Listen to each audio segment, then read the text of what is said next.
Okay, well, good afternoon. Welcome. I'm excited to kind of have a quick check-in here after 2 weeks of being on the job. Just give a little update on where we're at. I'm very excited about the process of hiring a coaching staff. And great support and encouragement from Mr. Tepper and from Scott Fitter. It's been pretty dynamic. Mr. Tepper's been outstanding. Made it very clear that this is my decision, but there's been constant communication with he and Scott on every coach, on every position, vetting it out in every way. So it's been really dynamic and really fun. Really excited about the coordinators, all the coaches, but really excited about all three coordinators who have great leadership, men of high character, men of the highest competency that you can have, and then men who I think can lead and connect with our players to bring out the best in them. So I'll open it up from there. Three coaches on your staff who interviewed for head coaching jobs. Two of them interviewed for the same job you have. I was just curious, what was the discussion like when you were kind of recruiting them, maybe pre-process or pre-hire? Actually, really not any talk of that. I mean, I think in this profession we all understand the business that we're in and how the process goes. So, again, going back to hiring men of good character, and how we approach it as a head coach, sure, you're in charge, but it's really a collaboration. So it's always about getting the best people into the fold. So we can get guys who are interviewing for head coaching jobs and get them on the staff. That's just a plus for us. How come it was so important for you to bring in guys with so much experience, a couple guys with head coaching experience? What was your thinking behind all that? Just a diversity of thought.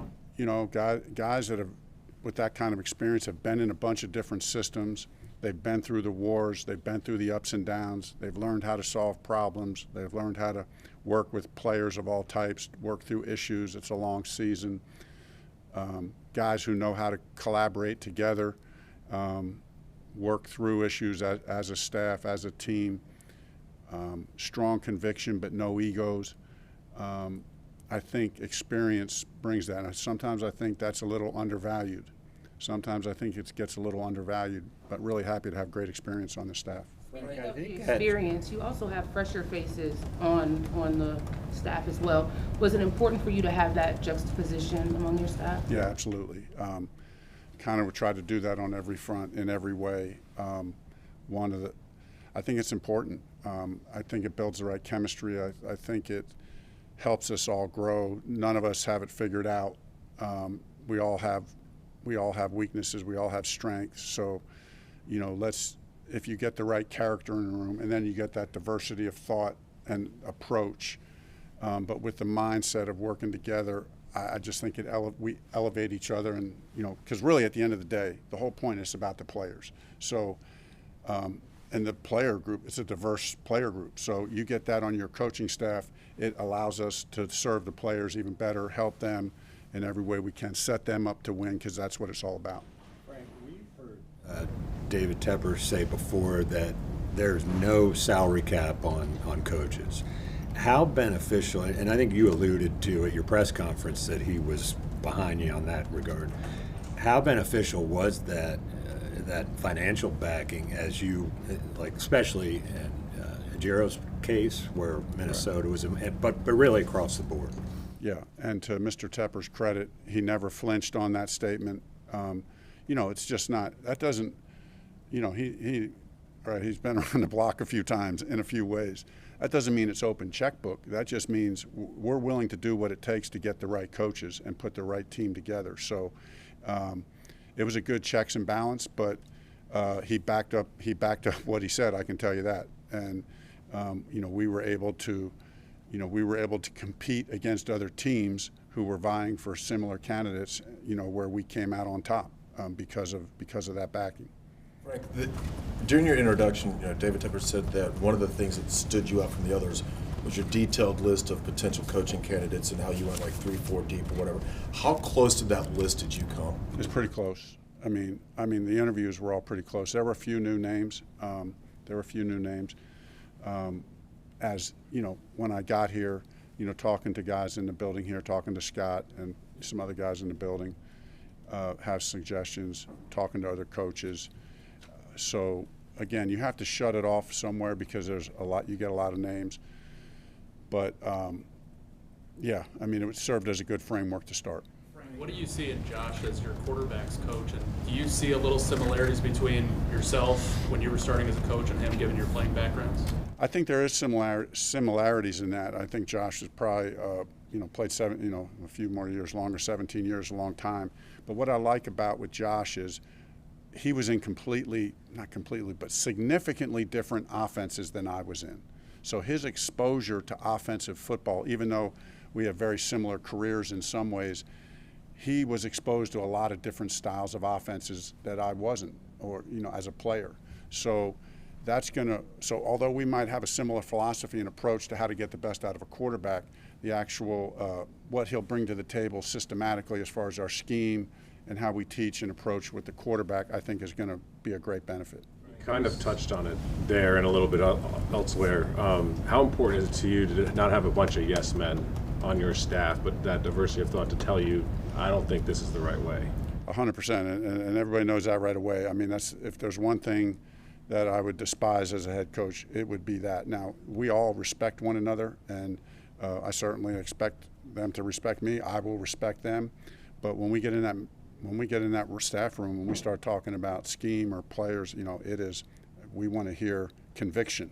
I want to hear conviction. I want to hear, opinions about what is best for our team to put our players in position to win. So you can do that in a respectful way. It goes both ways. So very important.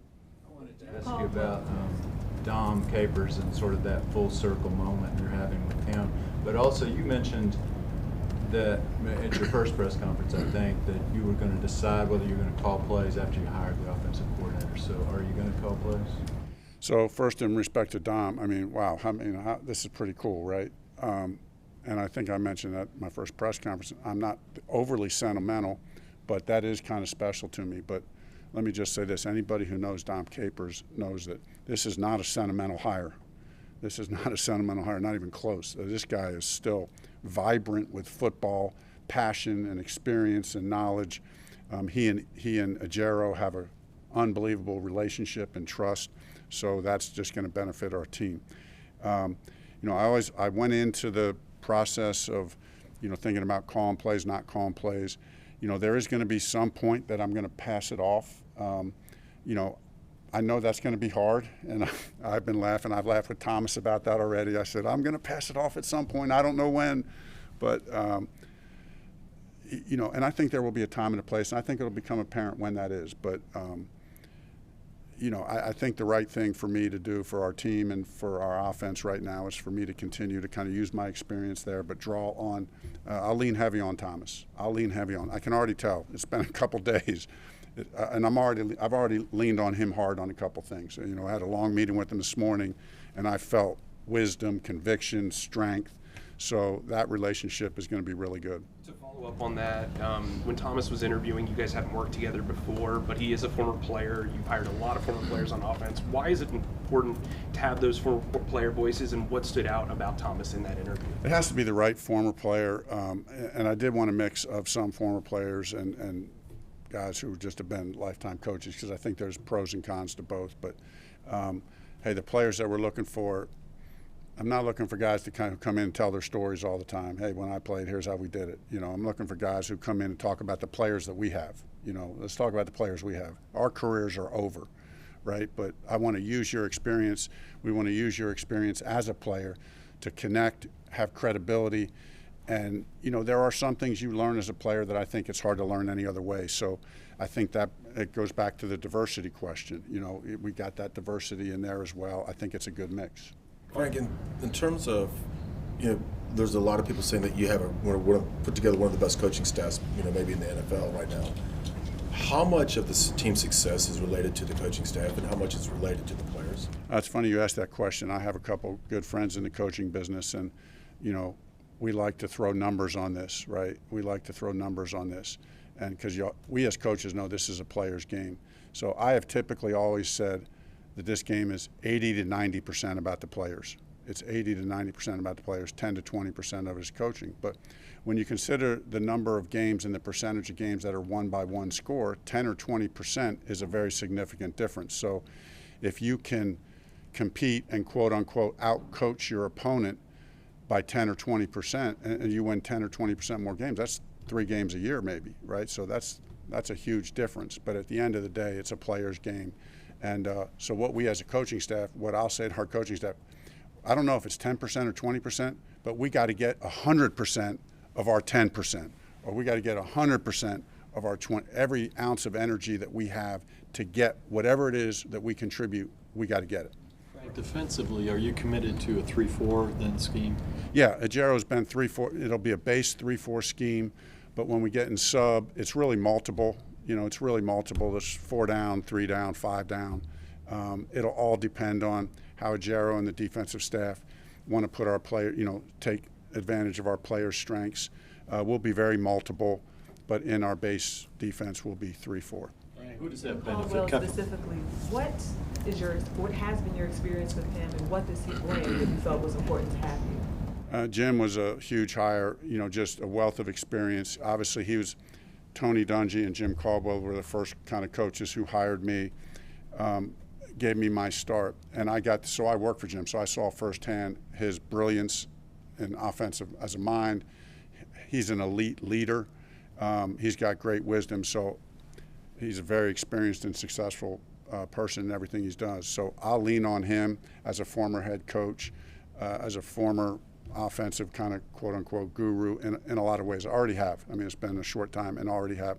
But really the role with Coach Caldwell, it's going to be a little different because he and I have talked about this and think the best value is that if he is intertwined in almost like I am as a head coach, he's intertwined in the game management stuff with George Lee, our game management coordinator, with Chris Tabor on special teams, with Ajero on defense, and certainly with us on offense. So we even talked about it this morning, just developing a plan for how that's going to play out, how he can add value in each of those areas. Because you hired 2 guys who were in the head coaching mix this year as coordinators, what did you also form? As you were forming your staff, did you bring in guys thinking they could be the successors at those coordinator spots? Yes. I memean, I think you're always thinking that, because you believe you're going to have success. I know all 3 of our coordinators. All 3 of our coordinators are legit, are and are going to be legit head coaching candidates. So you have to think that. It would be foolish not to think that. So yeah, And I wanted to follow up too. We asked you about quarterbacks a few weeks ago. Since that time, Derek Carr is available. Will you guys bring him in on a visit? Interesting question. We're really literally sitting down with the guys today for staff. First staff meeting will be tomorrow. But I've kind of met with guys individually saying, okay, here's what we're doing. First, step 1, let's evaluate our roster. So we're really just starting that process. So step 2, evaluate the free agents. Everybody got their list, okay? Step 3, now, going to the college guys. So that process has literally begun. So really not ready to address the specifics of that because we're really just beginning. Let's talk about the decision to keep James Campen, Chris Tabor, and Robert Kugler. Yeah, I mean, these guys are, Campen is proven to be one of the top O-line coaches. That has been consistent for a long time. I watched the film, sat down for a long meeting with him, called a lot of other people about it. That was a no-brainer, to be honest with you. And then listened to him talk about Kugler. That connection is just so important. So that just made a lot of sense. And then Chris Tabor, the same way. This guy's he's one of the best, and he has been for a long time. So it was a great opportunity for me to keep those quality coaches. Right, Deuce and Todd come from Detroit, have similar roles. I was just curious, how did that come about? And also, how does Deuce complement you kind of in the coaching realm? Yeah, I'm even keeled. I'm just more even keeled. Deuce is not even keeled. No, he's not even keeled. I don't think he has an even keeled bone in his body. And so that's what I love about him. I mean, he's the hammer. But if you're that kind of personality, it has to be authentic and genuine. And this guy, and I need to say, he's not just a hammer now. This guy is a quality football coach in every way. He's going to offer a lot to us offensively in our scheme. We had a long meeting yesterday. It was already apparent the connection between him and Thomas and the whole offensive staff. Deuce's contribution there is going to be significant, but Deuce is a leader of men, you know, and so his role as the assistant head coach, that's not just going to be a title. You know, I'll have him talk to the team. He'll be out on, he will have a role, like you will feel him as the assistant head coach. But great coach, great person, and he and I got really close in Philly and have maintained that relationship. Can I follow up one thing on the play calling? You said eventually you'd want to hand it off. Like, is there a timetable in your mind, like this season, next season, middle of the season, preseason? Yes, all of those. You know, I mean, I don't know. You know what I mean? I do know it's going to be hard to let it go, but I do know that I do want to let it go, and I don't know. I talked to Thomas, you know, just a couple times, and I think, okay, it's going to be pretty easy to let go to a guy like this if, you know, just feeling his presence already, feeling his poise. And as we work together, you know, we've not worked together. I mean, I didn't know Thomas very well at all. I mean, it was a great process to get to know him. You know, we went into this.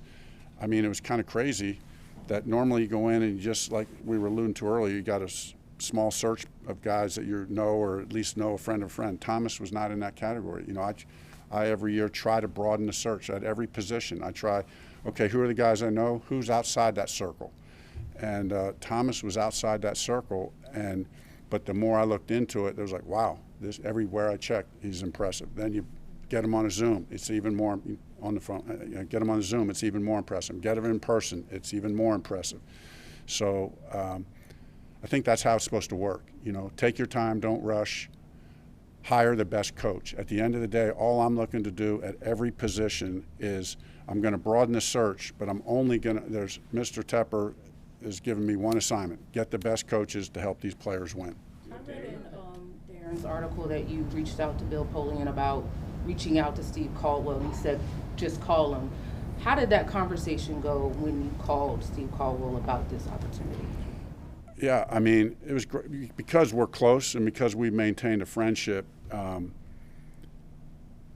know, it was kind of like I'm calling him out with great respect because of what he's done and who he is to me as a mentor in many ways. And it was like, Coach, I want to, you know, I mean, kind of want to talk to you about a scenario that, you know, maybe neither of us could have thought ever could happen. But how would you feel? You know, there's an opportunity here for us to work together.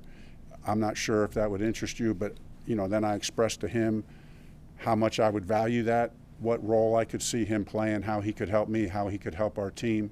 So, you know, and if you know Jim, he's such a class person. It was an easy conversation. As things were going down last year between Matt getting fired and then Christian being traded, the narrative on the outside was this is a breakdown scenario. I'm curious what the kind of the general theme was that you heard from the guys that you brought in that were focused on their team and didn't know anything about this roster. What was the theme you kind of heard over and over again?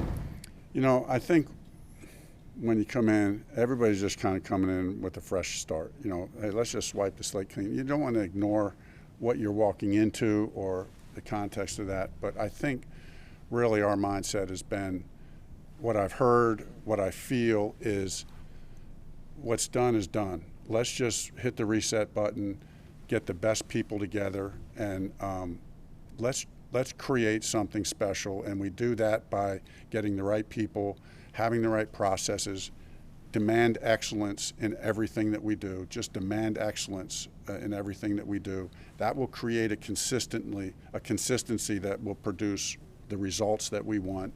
And we're looking for not just flash in the pan. We're looking for consistency, winning, you know, week in and week out, year in and year out is ultimately the goal.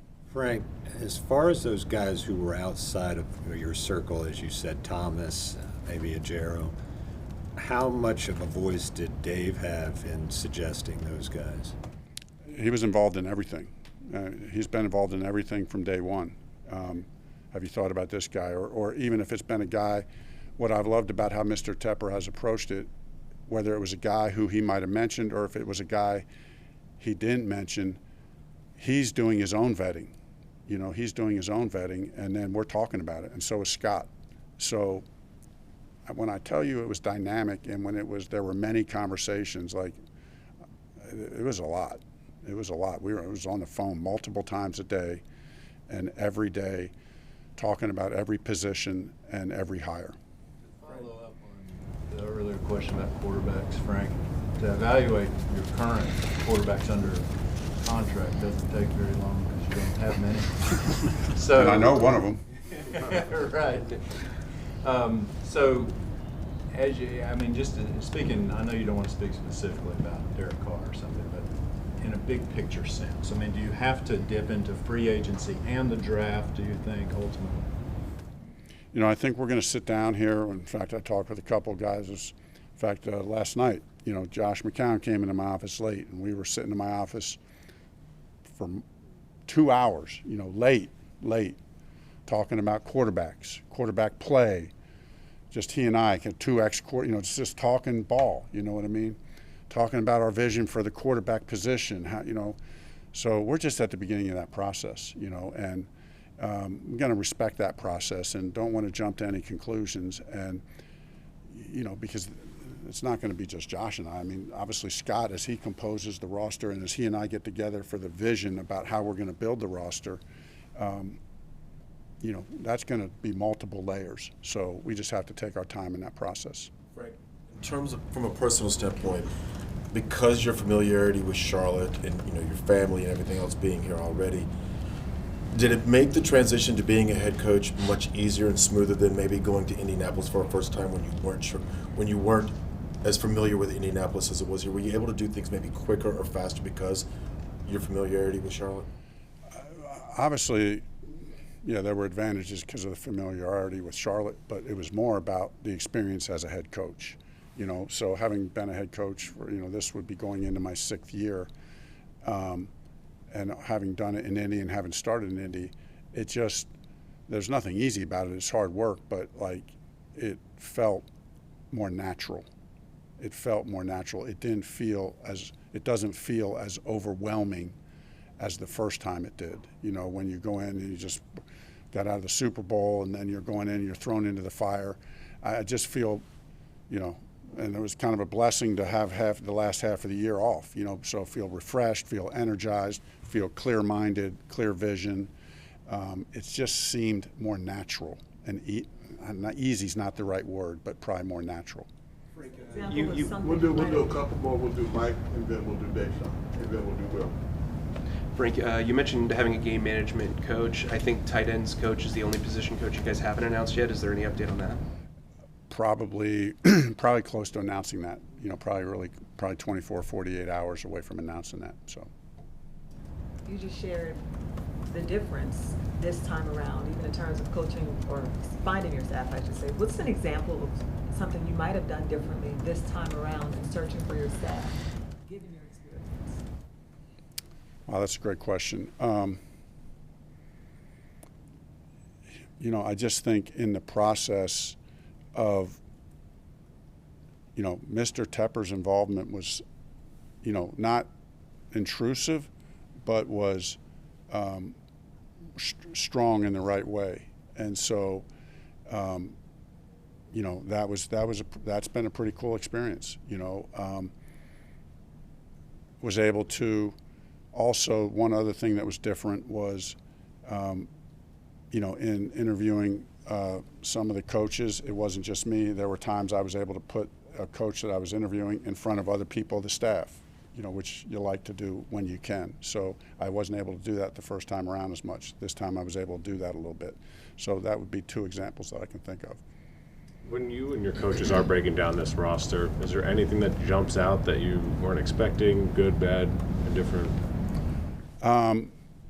Really just in that process. In fact, I was sitting down with the Jero this morning talking about it. Okay, let's, you know, here we got to be on task. You're going to be with your guys, evaluate. You know, they've already started offensively. They've started. We'll get together later this week to start to write one-liners about each of the guys, see how the fit, see how we see the fit, see how, you know, and everybody will get excited, right? Because there's a lot to be excited about when you look at the roster, and so we're just getting these guys in the building, formalizing, kind of writing up those reviews as we look at the roster, and then, hey, where are the needs? You know, where are the needs? How are we going to build this? But really encouraged at the outset by what is already on the roster. Frank, I just want to follow one quick, the 3-4 thing that I asked you about.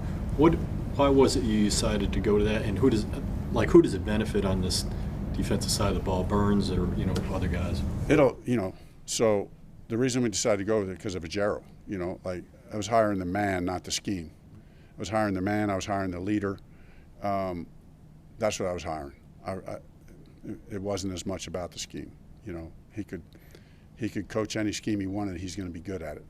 So that was my take on that. And then, you're in base defense. Most teams are only in base defense about 20% of the time. So you're really in other multiple fronts 75 to 80% of the time. So I think it benefits good players because I think it benefits versatile players because we're going to be in multiple fronts and multiple personnel groups on defense and on offense to accentuate what our guys do well. And that's one of the things I liked about what Ajero brings to the table, that he knows how to do that on the defensive side. Thank you. Thank you, Frank. Thanks, Frank. Thanks, Frank.